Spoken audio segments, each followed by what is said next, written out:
Në këtë edicion do të ndiqni. Në çdo objekt afarist është e rëndësishme të jenë hyrje daljet emergjente, kështu thot arkitekti Albion Varaku.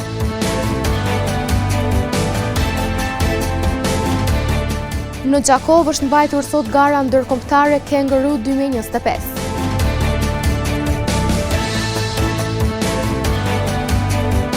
Sonte në Gjakov fillon java e frankofonisë. Disa filma francez do të shfaqen në kino Hyrje Hana. Përshëndetje, po fillojmë edicionin qendror të lajmeve këtu në televizionin Syri. Hyrje daljet emergjente në objektet afariste janë të nevojshme në secilin urgjencë, në rast se zjarri apo edhe fenomeneve të tjera natyrore. Arkitekti Albion Varaku thotë se trendet e reja të projektimeve po përfshin prezencën e hyrje daljeve emergjente në shumë ndërtesa. Sipas standardit evropian, është shumë e rëndësishme që të aplikohen hyrje daljet emergjente në objekte të ndryshme. Në rast të evakuimi ose të situatave të tjera, është e domosdoshme që të jetë sa më lehtë dalja nga objekti në rrezik. Arkitekti Albion Varaku thotë se do të ishte mirë që çdo objekt që ndërtohet të ketë hyrje dhe dalje emergjente dhe të gjitha të kontrollohen nga institucionet. Hyrje daljet emergjente në objektet e reja, domethënë me standard evropian, është mirë që me të shenë një hyrje kryesore dhe 2 dalje emergjente në rast evakuimit për ndonjë shfatkeqësie që mund të ndodhë në rast tërmetit, zjarrit apo diçka tjetër, aplikohen në objektet e tanishme që janë të bëu, nuk kemi informacion të saktë sa janë të apliku. Kjo më tepër i përket çështjes komunale që inspektorati kanë mundësi me dalë dhe me inspektu. Arkitekti Varaku gjithashtu ka pohuar se në çdo objekt avarist është e nevojshme që të jetë të paktën një hyrje kryesore dhe 2 dalje emergjente. Minimalisht një hyrje kryesore që ajo është domosdoshme, edhe 2 dalje emergjente në çdo objekt afarist. Edhe pse arkitektët e vlerësojnë si të rëndësishëm projektimin e shkallëve emergjente, gjendja në terren është ndryshe. Në qytet shumë shpesh mund të shohësh ndërtesa të cilat nuk i kanë të realizuara këto shkallë, duke përjashtuar disa raste. Gara Kangaroo 2025 është mbajtur sot në hapësirat e shkollës Zekeria Rexha në Gjakov. Gjatë gjithë kohës së testimit, nxënësit u monitoruan nga administruesit të komunave përfaqësuese në test, Gjakov, Rahovec e Malishev. Sot në hapësirat e shkollës Zekeria Rexha në Gjakov është mbajtur testi ndërkombëtar i matematikës Kangaroo 2025. Koordinatori i testit për rajonin e Gjakovës, Plorat Rudi, tha se përgatitjet për testin kanë filluar qysh në fillim të vitit kalendarik. Përgatitjet për testin Kangaroo 2025 kanë filluar që në muajin janar, ne vetëm në muajin shkurt. Në mësë të muajit shkurt veç kemi fillu me pjesën e aplikimit për nxënësit për pjesëmarrjen e këtë garë. Kjo është viti i 9 që po realizohet gara në Republikën e Kosovës, është një garë mjaft atraktive që ka të bëjë përgjithsisht me matematikën, do të thonë me pjesën logjike të saj, po njëkohësisht edhe me aplikimin e matematikës në jetën reale. Këtë test marrin gjitha shkollat e Republikës Kosovës, si ato publike dhe ato private, po njëkohësisht nxënësit marrin pjesë me dëshirën e tyre, të shtyrë qoftë nga prindërit, qoftë nga mësuesit, po edhe secili prej tyre zgjedhin atë dëshirën e vet për të marrë pjesë në këtë garë. E kur është fjala të interesimit nxënësve për të matur njohuritë e tyre në fushën e matematikës, koordinatori Rudi tha se edhe këtë vit interesimi ka qenë shumë i madh. Këtë vit parashifen të jenë afër se 70 nxënës që marrin pjesë në komunën e Gjakovës, po shifet një punë jashtëzakonisht dhe një interesim jashtëzakonisht i mirë i nxënësve për pjesëmarrje. Ne kemi filluar në të njëjtin orar kur fillojnë gjitha kategoritë në Republikën e Kosovës, pra është një garë e cila po mbahet me krejt qytetet e Kosovës në të njëjtën kohë dhe në të njëjtin orar. Po normalisht po i shifni edhe këta me të veçdit, tani më i kemi kategorinë e parë dhe kategorinë e dytë. Kategoria e parë përbëhet prej nxënësve të klasës së dytë, ndërsa kategoria e dytë prej nxënësve të klasës 3 dhe 4, dhe kanë një entuziazëm jashtëzakonisht madh për punën edhe angazhimin e tyre në lëndën e matematikës. Rudi tregoi edhe për kohën e rezultateve kur do të publikohen. Rezultatet vijnë të gjitha të mbyllura në zarf, secilit të nxënësi vijnë në mënyrë private rezultatet, pra nuk dalin publike rezultatet, përveç atyre më të mirëve ju shpallën emrat, po jo rezultati që kanë arrit në test. Dhe besoj që ky rezultat neve na vjen diku ka fundi muajit prill dhe normalisht atëherë ka fundi muajit prill edhe fillojnë të përgjigjen ata më të mirët e kësaj gare. Të kënaqur me ecurinë e testit u pan të jenë edhe nxënësit pjesëmarrës. Kam mësuar shumë dhe nuk kam frikë për ta bërë. Unë jam në klasën e 3, unë jam përgatitur shumë për testin e matematikës. Unë mendoj se nuk është shumë i vështirë. Unë jam në klasë të 4, edhe testi mendoj që ka më qenë pak i vështirë, edhe unë jam përgatitur, dje ku më ushtru shumë, edhe qëta shohera 2 që pa marrë pjesë. Pyetjet për mua janë qenë pak zërshme, po duke i lexuar më shumë i kam kuptuar më lehtë, më kanë bë. Disa pyetje nuk ishin të qartë dhe i kam kapërcyer, por mas ne jam kthy apet kur i kam kuptuar. Unë mendoj që do ta kaloj. Përveç nxënësve nga Gjakova, në këtë test morën pjesë edhe nxënës nga komuna Malisheves dhe Rahovecit, duke bërë garen më të gjerë dhe më sfiduese. Testi Kengru 2025 është një nga garat më të njohura të matematikës në nivel ndërkombëtar dhe synon të nxjisë mendimin logjik dhe kreativitetin tek nxënësit. Me qëllim të tërheqjes së vëmendjes për kujdesin ndaj ujit të pijes dhe të apelimit të gjithë që të ndihmojnë në menaxhimin e burimeve të ujit, kudo në botë shënohet dita botërore e ujit si një mundësi e mirë për të rritur vetdijen në kujdesin ndaj ujit.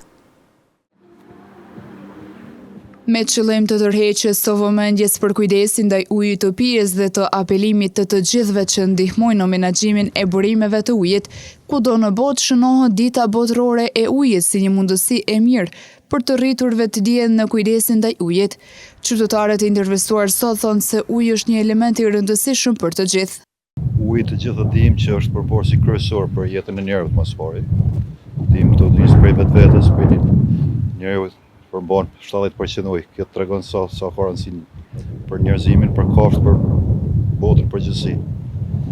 Ne ka vite, ka dekada që jemi të përballë me krizën e ujit. Edhe në 10 vitet, ndoshta 20 vjet më vonë kemi përballë me krizë botërore të ujit. Prandaj duhet me pas kujdes, duhet me qenë secilit vetëdijshëm të nisë prej secilit çdo pikë të ujit me rujt. Se në të ardhmen kemi me pas shumë probleme. Uji është i rëndësishëm shumë për njeriu, na dihet. A është mirë rujt? Uji është normal, është sendi bazë Zoti që na ka falë në tokë, ja ka jap njeriu edhe mendoj që është shumë i rëndësishëm edhe duhet të kemi kujdes shumë, ta ruajmë shumë për arsye mos shpenzohet kot pa lidhje, shembull po lokalet, shtëpiat, ujin e pijes, mos më shfrytzu për ujit. Edhe mësimdhënësja e gjeografisë Jeta Mati Bakalli tha se vetdia për të kujdesur ndaj ujit duhet të rritet, pasi pa ujë nuk ka jetë. Si mësimdhënës e gjeografisë dhe edukatës shtetare e kam edhe pjesë të mësimdhënies rëndësinë e ujit, gjithsesi pasi është pjesë e natyrës, burimi i quar i natyrës, dhe ne kemi për detyrë që fëmijët i vetëdijsojmë se pa ujë nuk ka jetë, pra është një thelb i jetës dhe pa këtë do të thotë nuk mund të ekzistojë jeta në tokë. Uji është ai i cili e ushqen tokën dhe kur toka ushqehet, bimët që i marrim nga ajo, ushqimi që e marrim në trupin tonë ndikon drejt për së drejti në shëndetin tonë. Dhe për këtë arsye është parsore që të mendojmë se si ta kursejmë dhe ta ruajmë ujin nga çdo ndotje apo degradim i saj. Mësimdhënësja e gjeografisë gjithashtu tha se edhe shkollat vazhdimisht duhet të organizojnë aktivitete dhe nisma me nxënës, të cilat rrisin vetdijen e komunitetit për kujdesin ndaj ujit.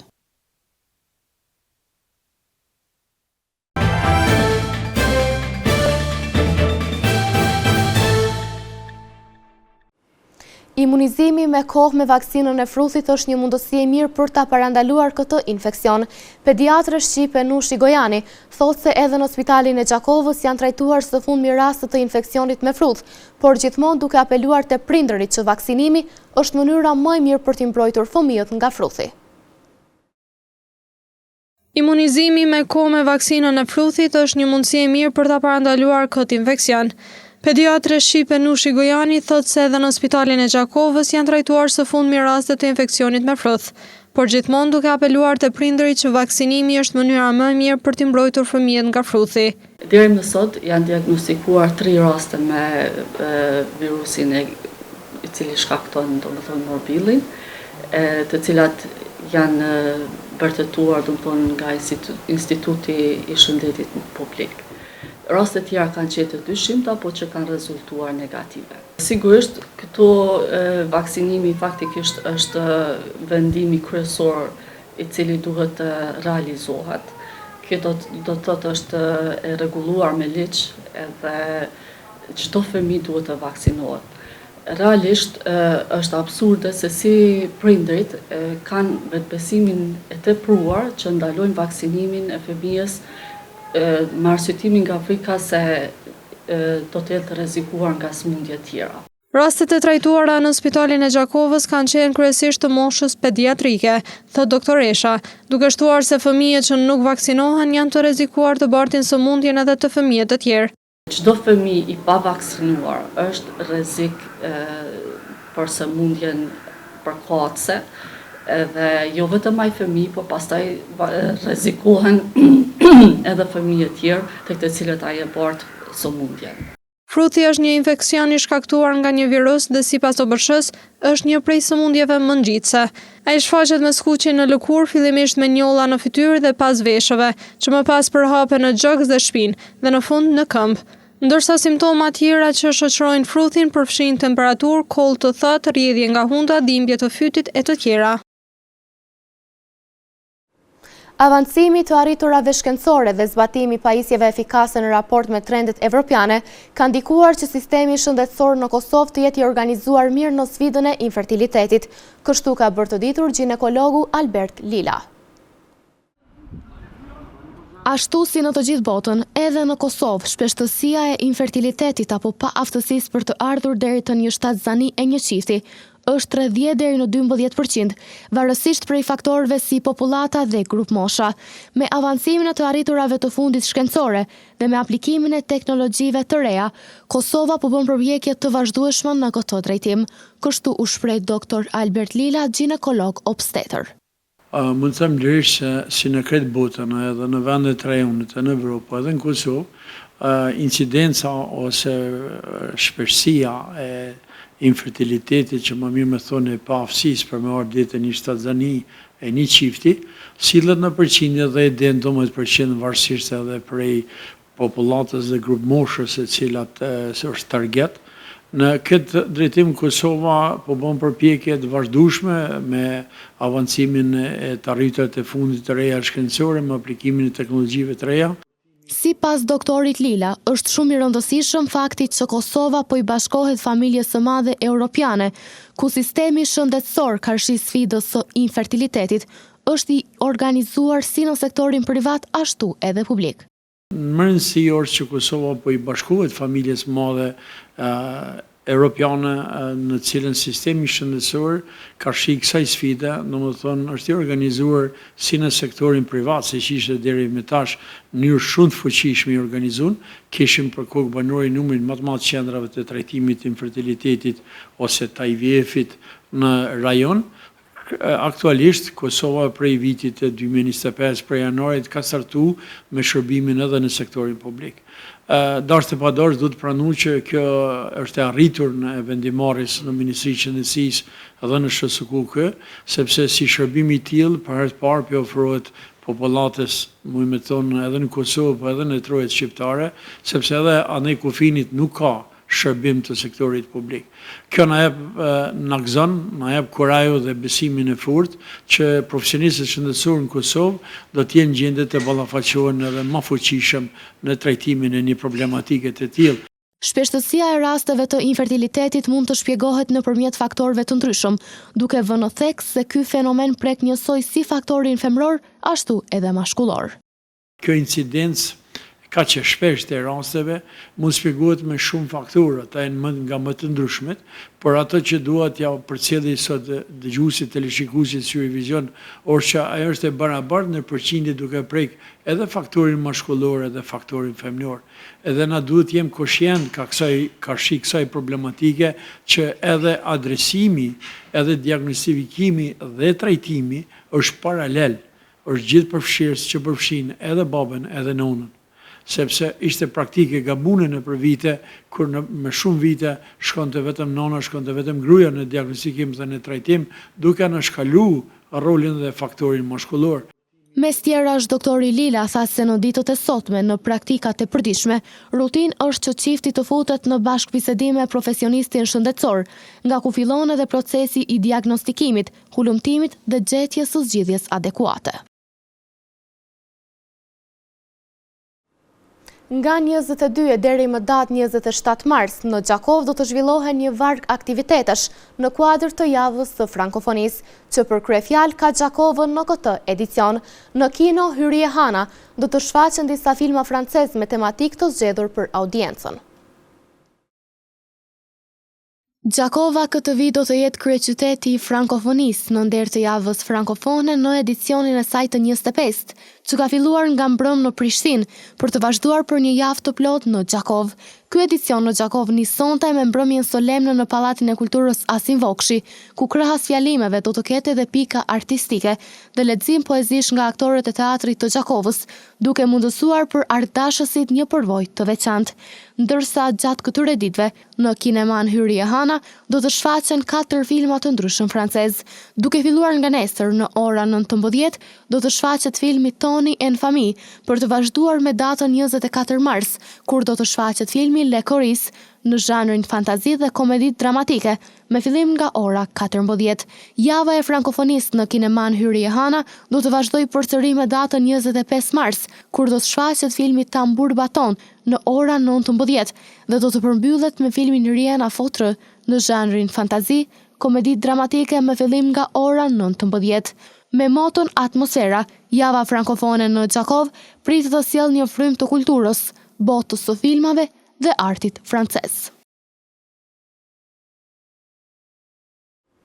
Në vazhdim të ndjekim parashikimin e motit për ditët në vijim.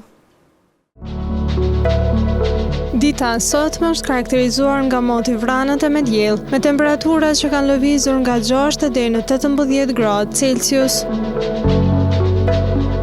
Për nesër, temperatura do lëvizi nga 8 deri në 18 gradë Celsius, karakterizuar nga moti ndryshueshëm. Dita e hënë do të karakterizohet nga moti vranët e merreshje shiu, me temperatura që do variojnë nga 8 deri në 17 gradë Celsius. Ditën e martë pritet të jetë moti vranët e merreshje shiu, me temperatura që do lëvizi nga 8 deri në 16 gradë Celsius. 8 deri në 17 gradë Celsius do të jenë temperatura që parashihet të jenë të mërkurën, karakterizuar nga moti vranët e merreshje shiu. Mot me vranësira e rreshje shiu parashihet edhe gjatë së enjtës, shoqëruar me temperatura nga 6 deri në 15 gradë Celsius. Edhe për të premten parashihet moti vranët e merreshje shiu, me temperatura që do variojnë nga 4 deri në 12 gradë Celsius.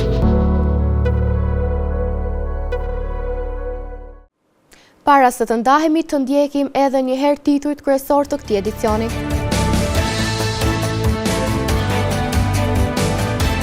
Në çdo objekt afarist është e rëndësishme të jenë hyrje daljet emergjente, kështu thot arkitekti Albion Varaku.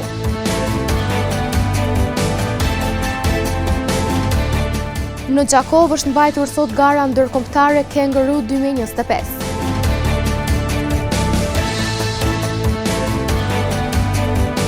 Sonte në Gjakov fillon java e frankofonisë. Disa filma francez do të shfaqen në kino Hyrje Hana. Këtu merr fund ky edicion qendror i lajmeve. Ju mund të vazhdoni të na ndiqni në televizionin Syri, si dhe në rrjetet tona sociale. Mirupafshim.